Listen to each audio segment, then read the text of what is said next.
गणेश नाईकांनी शिवसेनेला संपवण्याचा विडा उचललाय। भाजपने त्यांना परवानगी द्यावी, आम्हीही दोन हात करायला तयार। रवींद्र चव्हाणांना पत्र लिहित खासदार नरेश मस्केंचं नाईकांना थेट आव्हान।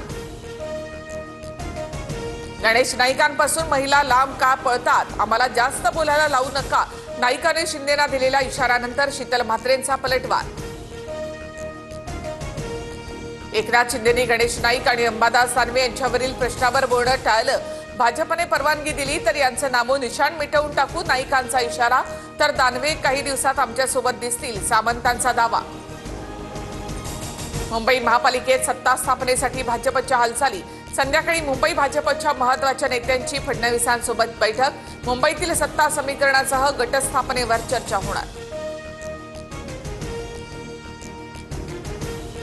भाजप शिवसेनेनं एकत्र की वेगळा गट स्थापन करायचा यावर चर्चा सुरू। स्थायी समितीमध्ये जास्तीत जास्त सदस्य कसे येतील यासाठी प्रयत्न। महापौर पदाबाबत आम्ही चर्चा करून ठरवू, फडणवीसांकडून स्पष्ट।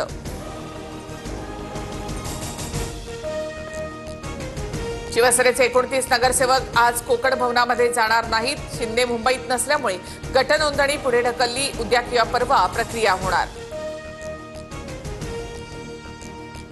कल्याण डोंबिवलीमधील भाजपचे नगरसेवक आज गट स्थापन करणार। कल्याण डोंबिवलीमधील शिंदे आणि मनसेची आघाडी, तर ठाकरेंची शिवसेनेची विरोधी बाकावर बसण्याची उद्धव ठाकरेंची भूमिका। चंद्रपुरातील सत्ता स्थापनेबाबत उद्धव ठाकरेंसोबत सकारात्मक चर्चा। महापौर पदाची पहिली 2.5 वर्ष आम्हाला द्या, ठाकरेंकडे मागणी केली। विजय वडेट्टीवार यांची मागणी। चंद्रपुरातील काँग्रेसचा एक गट आमच्याशी संवाद करतोय, सुधीर मुनगंटीवार यांचा दावा। तर सर्वांनी सपोर्ट केला तर चंद्रपूरमध्ये भाजपचा महापौर होईल, बावनकुळेंचं भाष्य। माझ्याकडेच 20 नगरसेवक, कुठे जाण्याचा प्रश्नच नाही। चंद्रपूरमध्ये काँग्रेसचा सत्ता स्थापन करणार, वडेट्टीवारांनी मुनगंटीवारांचा दावा फेटाळला। मुख्यमंत्र्यांच्या पत्नीबाबत भंडाऱ्यामध्ये गायिका अंजली भारतींचं वादग्रस्त वक्तव्य।